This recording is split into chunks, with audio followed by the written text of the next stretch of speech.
Um, my uncle Tommy, he lived in a house in Mineola. His wife Eleanor, I spoke about the other day. I don't know her last name. It's not important for my purpose at the moment. It's in my file somewhere.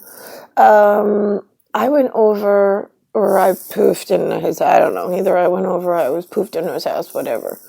Because he needed me for some reason after his brother started making some phone calls. Apparently, we were in the kitchen, and I put up yesterday on my web page, my Facebook page, the Megavolt, the like ugly looking character that kept shooting off sparks.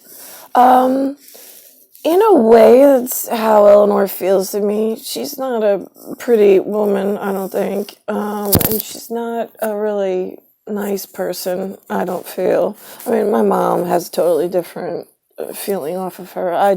She and I don't get along. Like, we do, but we don't. But I went over there, and I was young. Craig was born. I was worried about him. The little mom of the brood of the Gunder men. I really didn't care about the ladies. The ladies were good. I had Judy and Marie. They were fine. And my mom, whatever, and Carol, nobody cared about. She moved away. So I've got, let's think about this. So I went over there, and now Eleanor was sitting in the kitchen. And it was like, I was like, Uncle Tommy, like, I'm just uncomfortable with her. Like, it's almost like if we're in water, if there's water around us, it's like electric, and you can see like the electric moving in the air, almost like a scissor. Like it's cutting the air around her and it's going out. I was like, I mean, I don't see it. I said, I do, but I don't. And I said, I don't have words for it because it's not here. I mean, it's here, but it's not like where you and I in our physicality, it's like an overlay. And he was like, right, yeah, no, they said you were some kind of religious effergy and you were like a visionary, like that's why you are like, you seem to know things like the other grandkids didn't. And they said that it might be the combination of your Italian side with our Gunder side. I'm like, our Gunder Irish side. I'm like, right, okay, so let's think about this. So every time like she spoke, but even just sitting, it was like there was like almost like the film that's in between an egg yolk and an egg shell. There's like a meniscus or like a viscous film. If you put one of those around her, it was almost like that sac was sending off electrical charges. I was standing away with Thomas, trying not to get hit by the electric charges. And so Tommy had to ask one of his friends, I think Bobby or whatever. He was like, well, check upstairs, make sure there's no like electrical box because electric moves weird. That she's not emitting electricity like for real. And then you have a house fire. He's like, right, yeah, that's like that, what my niece talks about, like that's that humanness in all of you, right? That's the rational, got it.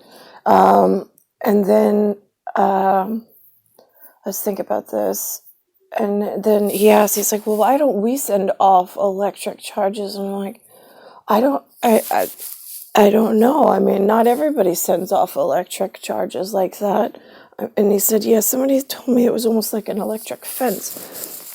He said, I'll tell you something, it's really weird. He said, I know you came over to play with your cousins. They're downstairs. He says, but I need a witness. He says, and you seem to be, right, a good listener. He said, he's like, I married Eleanor, and he's like, I met her, and I thought we had a wedding. People said that they went there, and that I knew who this woman was. He's like, but last night she told me a totally different love story. Almost like she told me the love story that you talk about with who you're to marry. She told me that she felt the same way about my Uncle Tommy. And he's like, you did? He says, because I was there. He says, and I really didn't see that coming out of you. Right. And then the next day, they invited me over, and she was sparking like electrodes, like off. It was really weird. So I don't know whatever happened with that, because again, I mean, you go about your daily business, and we're growing up alone. And then I don't know what the follow-up was or where he was able to even report it. Because apparently there was some Long Island thing between Jews and Nazis. And Lou just said to me, he's like, there was a Dinah something or other at the end of the Sullivan Show. And she used to sing to her sponsor, which was the Chevy cars. I'm like, right, fucking piece of shit, 1950s and your fucking assholes. I was like, right, what about it? I was like, did she ever think about pushing the Chevy to the levee because the levee was dry? Right, yeah, that's where we're at now. I was like, because of all you shitbags in the 1950s and whatnot. Like, I was like, Dad, did you ever think, like, it's toxic fumes? I was like, but in my lifetime, you build cities and whatnot for the toxic fume producing vehicles. I was like, there's no community, there's no social structure, there's no friends, there's no family. Everywhere you gotta go in a car. It's really like a waste of time. There's nothing to really do.